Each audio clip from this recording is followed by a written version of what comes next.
It was October of 2022, and I was driving cross-country from Denver to Pittsburgh. I had just finished a brutal work contract that lasted 5 months and decided to take my time on the return trip. My plan was to stop at small towns, explore random places off the interstate, and just breathe again. Clear my head. The third day in, somewhere deep in the flatlands of central Indiana, the rain started. Not a drizzle, full-on pounding rain, heavy enough that my wipers were useless even on high. I couldn't see the road past my headlights. My GPS kept glitching in and out, the signal flickering every few minutes, and my phone had dipped to 3% battery. I was running on caffeine and bad decisions. Around 9 p.m., I spotted a faded green sign just past a curve that read, "Sandstone Rest Inn, 0.3 miles." I pulled in. The motel looked like it had been built in the 70s and never updated since. Faded yellow walls, one flickering neon vacancy sign, and a broken vending machine in the parking lot. There were maybe 3 other cars there, spaced out. One of them looked like it hadn't moved in years, its tires flat and windows fogged from the inside. The front desk was manned by an older guy in a Cleveland Browns hoodie.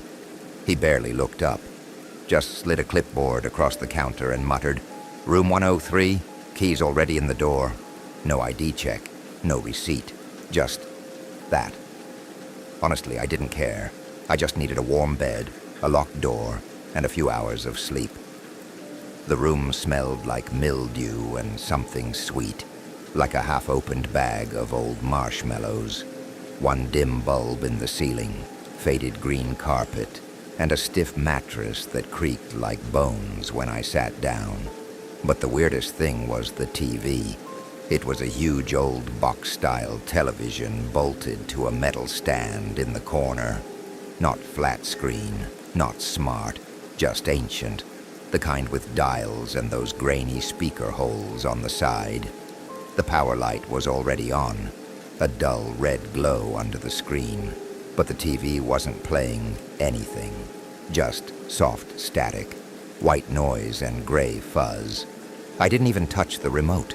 I just dropped my bag on the floor and got in the shower, trying to rinse off the road grime and get warm. The water pressure was surprisingly good, but the light in the bathroom kept flickering. Every time I blinked, it felt like the room shifted slightly, like the corners were just a few inches closer than they had been before. I chalked it up to exhaustion, but when I came back out wrapped in a towel, the static on the TV had changed. Instead of pure white snow, it now showed flashes of black and white shapes. Fast, distorted. I couldn't make them out, but it almost looked like someone walking in a hallway, flickering like a corrupted video file. The sound changed, too. It wasn't just hissing static anymore. I heard breathing, low, uneven, like someone gasping through a mask. And then I heard it clearly. A voice, whispering just once. "Don't leave the room." My chest tightened. I grabbed the remote, hit the power button.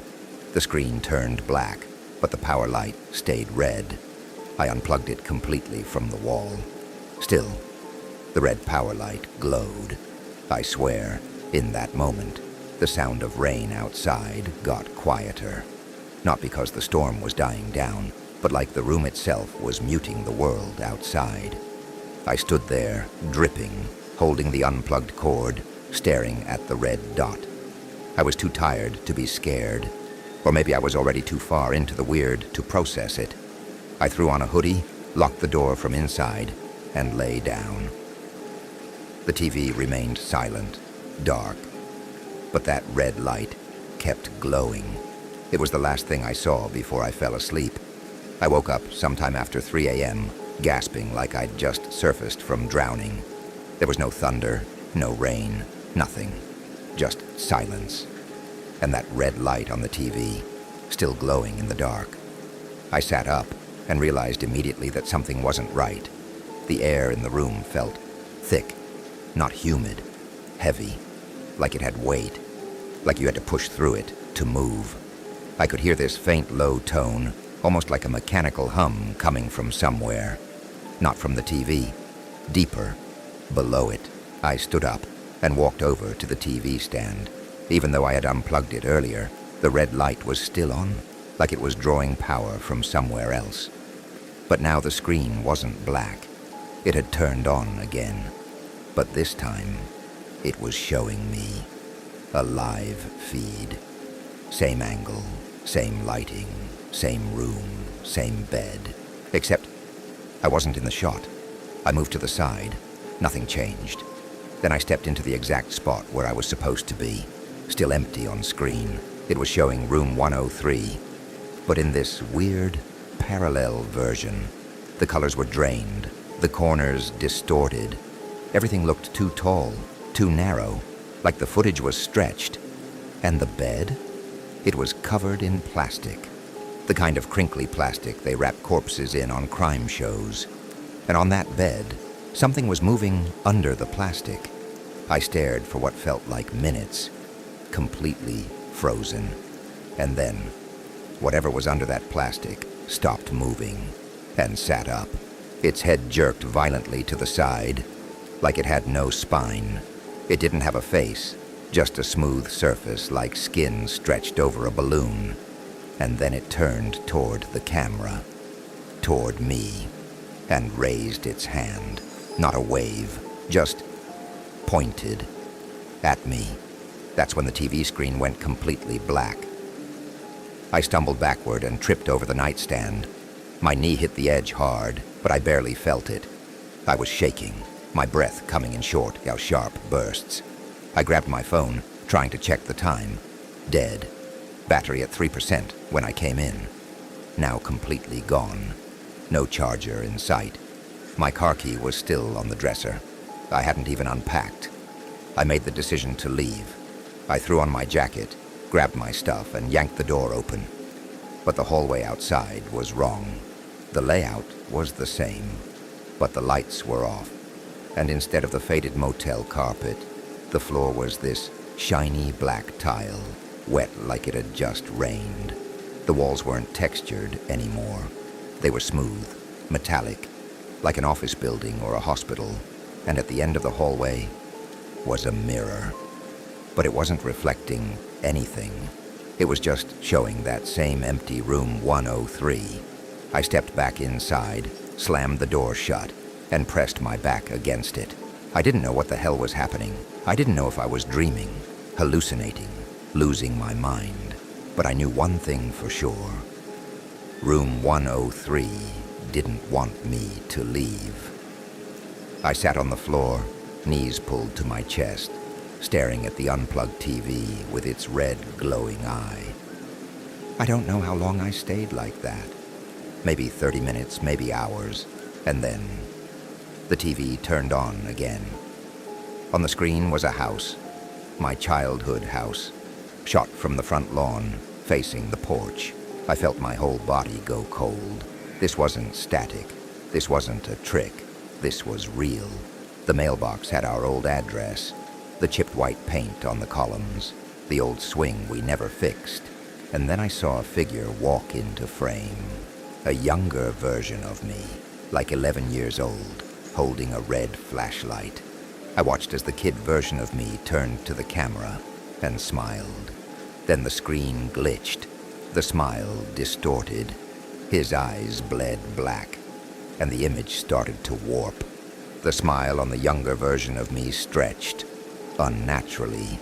His cheeks pulled far beyond human limits, like his face was glitching or melting.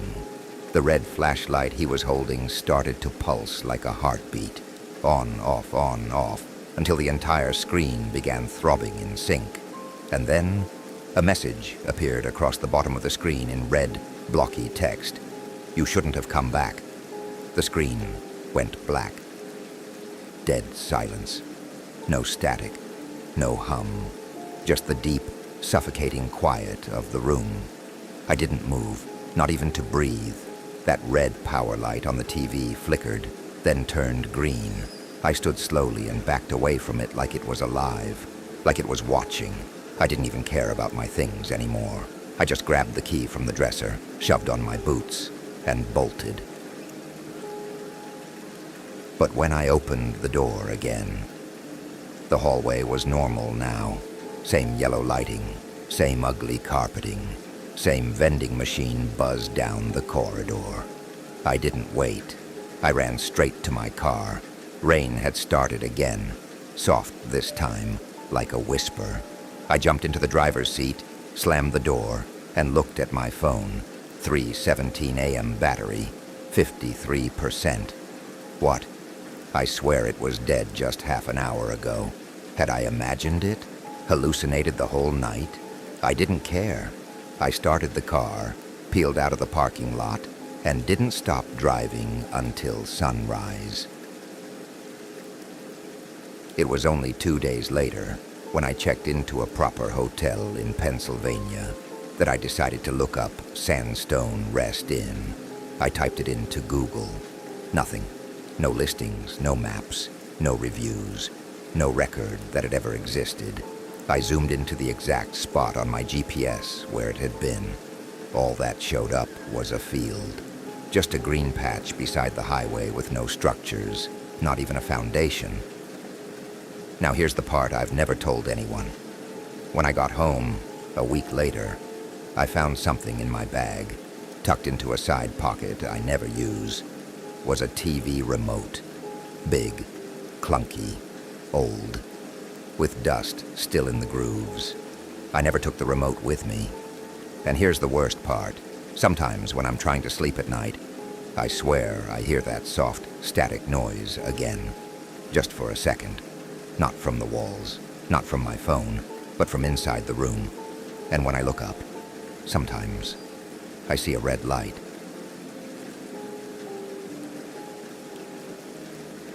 I'm not really sure how to explain this without sounding completely insane, but I promise, everything I'm about to tell you actually happened. It started back in 2019, when I was living in a small rural town in northern Oregon.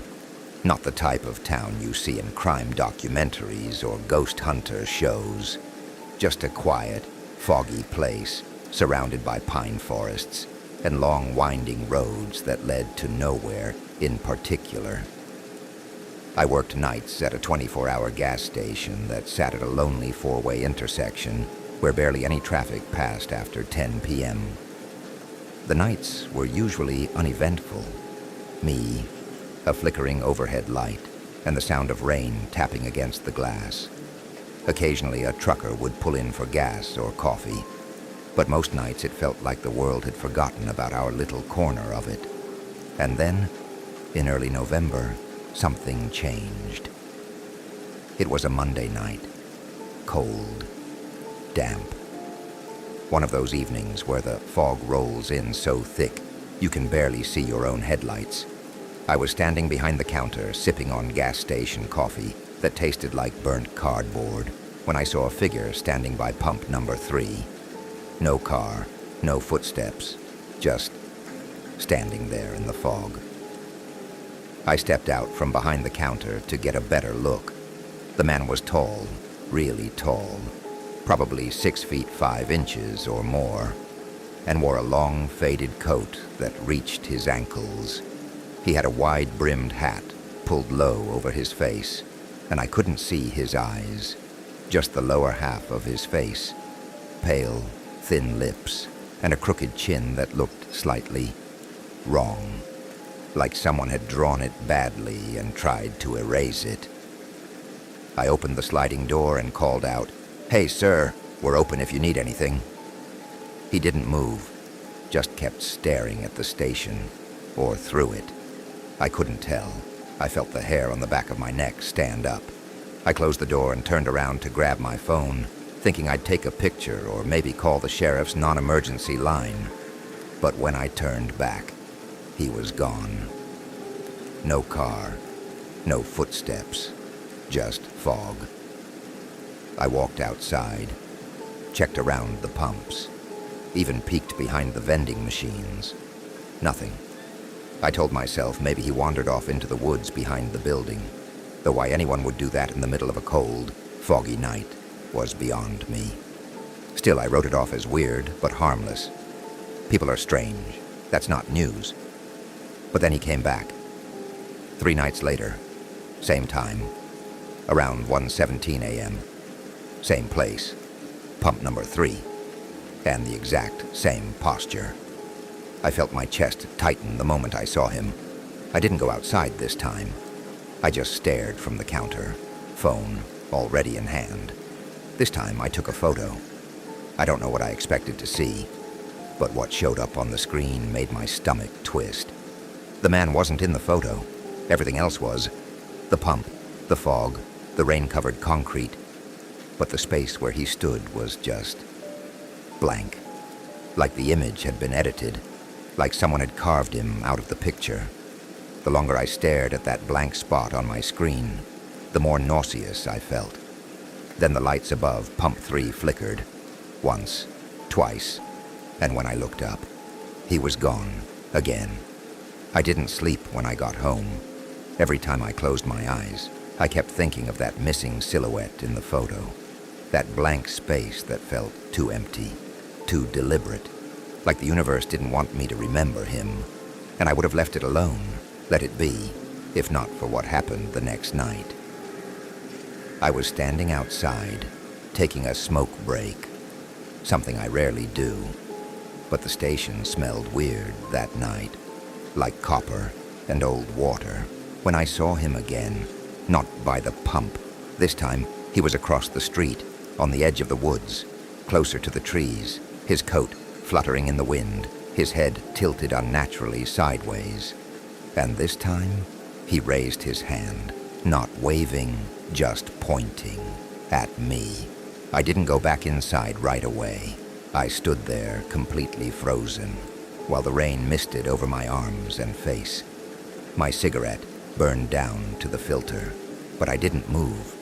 The figure, that same faceless man in the long coat, was still pointing at me from across the intersection, standing just before the tree line. His outline shimmered in the fog like a mirage.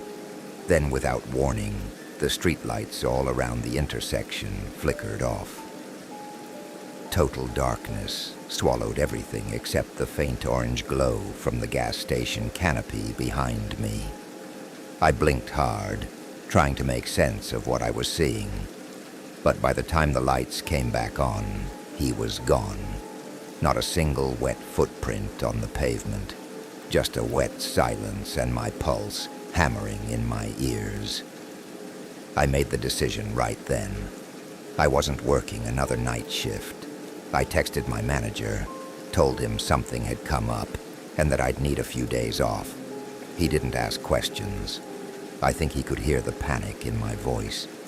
But when I woke up later that afternoon, something felt off. My phone had dozens of missed calls. Not from my manager, not from friends, but from an unknown number that kept calling every few minutes. I blocked it, but then another started, and another. Every number was just one digit off from the last. I finally answered one out of frustration. There was no voice on the other end, just static. Then quietly, so faint I almost missed it, I heard something underneath the static. It was my voice. I told you not to come back. I dropped the phone. I didn't know what to believe anymore. I thought maybe I was overtired, stressed, or that I'd developed some form of auditory hallucination. But when I checked my gallery to look at that photo again, the one with the blank spot by pump 3, it wasn't blank anymore. The man was now clearly visible in the shot, except he wasn't standing at the pump. He was in the gas station, behind the counter, where I had been standing, wearing my name tag. I slammed my phone down and ran to the bathroom to throw up. I felt cold all over, like the blood had drained from my skin. After I calmed myself enough to think clearly, I did something stupid. I decided to go back. Not at night, during the day. It was early evening when I pulled into the lot. The sun was still out, casting golden light across the intersection. The gas station looked completely normal, familiar, unthreatening. But as I stepped inside, I immediately knew something was wrong. The smell, that same coppery metallic tang, was still lingering in the air. The security camera monitor behind the counter was flickering. I walked over and stared at the feed. The four corners showed different angles of the station. One feed was frozen, static, covering the top right quadrant. Another was showing the back room. The third showed the pumps outside. And the last one, it showed me standing outside pump number 3. Right now, except I wasn't moving, just standing there, stock still, staring directly into the camera. My legs went weak. I stepped back from the monitor, eyes darting to the door, heart pounding. I rushed outside, and the spot at pump 3 was empty. I looked up toward the canopy lights, and they blinked just once. I didn't even lock the station. I just got into my car and drove. It's been weeks now. I quit my job. I changed my number. I even moved in with my cousin 2 towns over, just to get away from that intersection. But sometimes, in the very early hours of the morning, I get this weird, gut-deep feeling, like someone is staring at me through the window. And once I swear I caught my reflection in the glass moving just a second too late. I've tried to forget it, tried to move on, but the man keeps coming back, not in person, but in shadows, reflections, and memories that don't line up anymore. 2 weeks ago, I went to visit my childhood home. My mom still lives there, and I hadn't seen her in months, just to feel normal again, safe. We were talking at the kitchen table when I casually mentioned something from when I was a kid, about the corner store down the road we used to walk to every Saturday. She stared at me, confused. Honey, there was never a corner store there. I blinked. I remembered it. The red door, the candy rack, the old guy who always gave me 2 lollipops instead of 1. That was just a vacant lot, sweetheart. Always was. I pulled up my phone and tried to search for it. No results, no images, just that lot, listed as undeveloped land for the last 25 years. Since then, things haven't stopped shifting. I found clothes in my closet I swear I never bought. Photos where my face looks slightly wrong, like it's been redrawn. A voicemail from a voice that sounds like mine, but deeper, slower, whispering, "Don't trust the mirrors." One night I caught a flicker on the hallway mirror. It looked like me, but it blinked out of sync. That's when I knew. Something followed me back from that intersection. Not a ghost, not a man, a version, a copy, a wrong one. I haven't looked at my reflection in days. I covered all the mirrors, removed every photo of myself. I even stopped taking video calls with friends. I'm terrified that one day they'll look at me and realize I'm not the version they remember. Last night, something even worse happened. I woke up to the sound of footsteps in the hallway. My cousin was out of town. I reached for the bat I keep under my bed and crept out into the living room. Everything was still, silent. Then I noticed the front door was wide open, and on the floor by the threshold was my old name tag from the gas station, soaked in rain.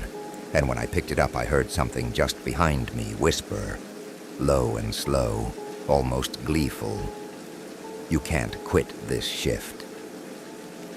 I turned around, swinging, but no one was there. Just the flickering hallway light and the TV in the corner, on, glowing red. I haven't owned a TV like that since 2011. I haven't plugged one in since I moved. But it was on, and on the screen was pump number 3, with someone standing there, wearing my jacket, staring directly into the screen. I don't think I ever left that gas station. I think I'm still there, stuck in some loop, And all of this, is just static pretending to be a life. And if you ever find yourself driving down a foggy road at night, and you see a lonely intersection with a gas station glowing dimly in the dark, don't stop, especially if it's pump number 3. This happened in the summer of 2020, when I decided to take a solo road trip across Arizona and Nevada. I had been dealing with a breakup, some family drama, and just needed to disappear for a while. Nothing fancy, just me, my car, a couple gas station burritos, and miles of desert. The plan was to drive west from Flagstaff, camp near some BLM land overnight, and eventually make my way up through Tonopah and back into Oregon by the weekend. I wasn't afraid of the dark, the desert, or being alone. I actually craved the silence, and for the most part, it was exactly what I needed. Until the second night. I had pulled off Highway 93 and followed a narrow service road that twisted into the hills. No signs, no lights, just the dry crunch of gravel under my tires and the occasional coyote darting across my headlights. Eventually, I found a flat clearing that looked like it had been used before. Old fire ring, tire tracks, some half-burned logs. Perfect spot. I parked the car, reclined the seat back, and cracked a beer while the last of the sunset dipped below the horizon. It was quiet. So quiet, it felt like the air itself was holding its breath. Around 11:30 p.m., I killed the engine and just sat there, letting the darkness settle. Then, out of nowhere, the radio turned on. I hadn't touched it. It was still set to AUX mode from earlier when I was playing Spotify through my phone, which had now died completely. But now the radio was alive, glowing a faint green, and tuned to AM 1410. Nothing but static. I reached over to turn it off, but just as my fingers brushed the dial, I heard something. A voice. Not a broadcast, not a station ID. Just a voice under the static, like someone whispering directly into the speaker. I leaned in, thinking maybe I was imagining it. Then it spoke again. "You should leave now." I yanked the keys from the ignition, but the radio stayed on. Still hissing, still whispering. Then the dial shifted. On its own. From 1410 to 1450, then to 1490. And with each jump, the voice got clearer. "You shouldn't be here. This place doesn't forget. We remember you." I stared at the dashboard, heart racing. The voice, it wasn't just a recording. It knew me, the tone, the inflection. It sounded like a distorted version of my dad's voice, who passed away in 2015. I opened the door and stepped out into the desert night, shaking. No wind, no sounds, just blackness and the soft glow from the car's interior lights. That's when I saw it. About 30 feet from the clearing, just past the edge of the fire ring, was a shape. Not a person. Not quite. It stood too tall, like it was stretched, limbs too long for its frame. It didn't move. Just stood there, almost blending in with the darkness, its outline flickering slightly, like bad reception on an old analog TV. And from where I stood, I could hear the voice from the radio again, louder now. "You brought this with you." I ran back into the car, slammed the door shut, and jammed the keys into the ignition. The engine didn't start. Radio, still on. We never turned it off. It's always been playing, even when you forget. The headlights flickered once, then everything died. Lights, engine, radio, total blackout. And then I heard it outside the car. Not footsteps, but static, like an old TV tuning into a dead channel, but coming from the air itself. I curled into the driver's seat, clutching the steering wheel, staring ahead into the night where the figure had been. It was closer now. The figure was now standing just beyond the car's hood. I couldn't make out its face, if it had one, but its body. The way it shimmered in and out of focus reminded me of those corrupted VHS tapes from my childhood. The kind that made your skin crawl even when nothing scary was happening. Except now, it wasn't just static outside. It was inside the car. The air had turned thick, charged, like it was filled with radio waves. A soft electric hum buzzed in my ears, and every hair on my arms stood straight up. Then the car radio came back on, even without the key in the ignition. Same green glow, same station. But this time, the voice was different. It was me. You were warned. You always come back. You just don't remember. I sat frozen, watching as the figure slowly tilted its head, and the speakers hissed louder, now layered with distorted echoes of my own words. Things I never said, at least not out loud. The desert knows you. You heard it once before, back in 2003. And when I heard that year, my heart dropped. Because in 2003, when I was a kid, my parents had taken me on a road trip through Arizona, and we had gotten lost one night off a highway. I barely remembered it, just flashes. My mom crying, my dad yelling at the map, and the sound of a radio stuck between stations. Had I been here before? I tried to start the car again. Nothing. I pulled out my dead phone and instinctively pressed the power button, knowing it wouldn't work. But the screen lit up. Only there were no apps, just a black screen and one blinking notification. Now playing last transmission. Below it was a spinning waveform, red and glitching. I tapped the screen. Nothing changed. Then suddenly the speakers crackled again, louder than before. You don't leave. You repeat. You feed it. My ears rang. The dashboard lights flickered violently. The figure was now right at the windshield, though I still couldn't see its face. Only a dark distortion, like an analog void in the shape of a man. And in that moment, the static stopped. Silence. The radio screen flashed white and displayed 3 words. "Welcome back, listener." I don't remember falling asleep or passing out. But I woke up the next morning to sunlight pouring through the windshield. The car started on the first try. The radio was off. Everything looked normal. But when I drove back to the highway, the service road I had taken the night before didn't exist. No tire tracks, no fire ring, just untouched desert brush stretching for miles. I told myself maybe I had pulled off at a different spot and just hallucinated the rest. Maybe the stress, the silence, and the desert heat played tricks on my mind. But then, 2 nights later, back home, the radio turned on again, by itself, no keys in the ignition, and this time it played something new, not static, not whispers. It played the sound of me, screaming, over and over and over. I unplugged the radio that night, not turned it off, unplugged it completely from the dash. I pulled the fuse, ripped the unit out of the panel like it was alive. But that didn't stop it. The next night, it came through my Bluetooth speaker.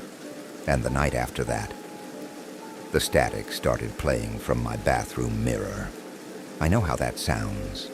I wouldn't believe it either.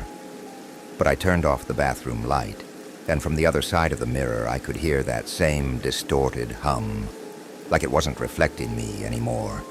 It was receiving me. That was the first night I saw it again. Not the figure from the desert.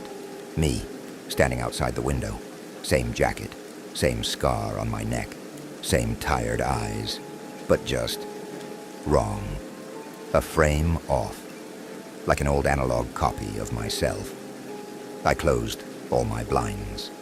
I stopped leaving the house. I disconnected every speaker and electronic device I owned. I even tried sleeping in the closet, away from all signals. It didn't help.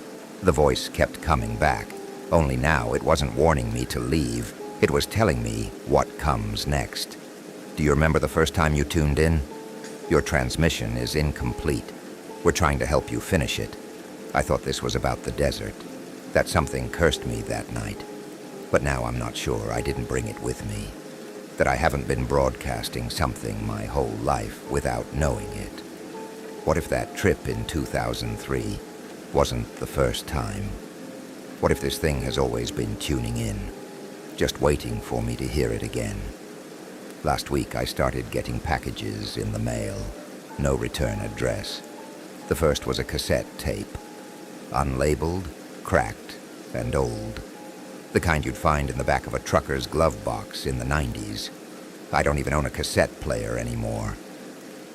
The second was a single photograph of me, sleeping in my car at that same desert campsite. From an angle I couldn't have taken, I burned both. But last night, the worst came. My phone lit up at 2:17 a.m. No call, no text, just the flashlight blinking in a stuttering rhythm. I checked online. It's Morse code. When I decoded it, it spelled, "Look outside." I froze. Then the Bluetooth speaker I thought I had thrown out crackled from under my bed. "We've almost finished tuning you." "Your last transmission will be beautiful. Don't be afraid to play it." I know how this sounds. I don't expect anyone to believe me. But if you're out on the road and your radio tunes itself, and a voice says it knows you, don't listen, because the more you hear it, the more it sounds like you.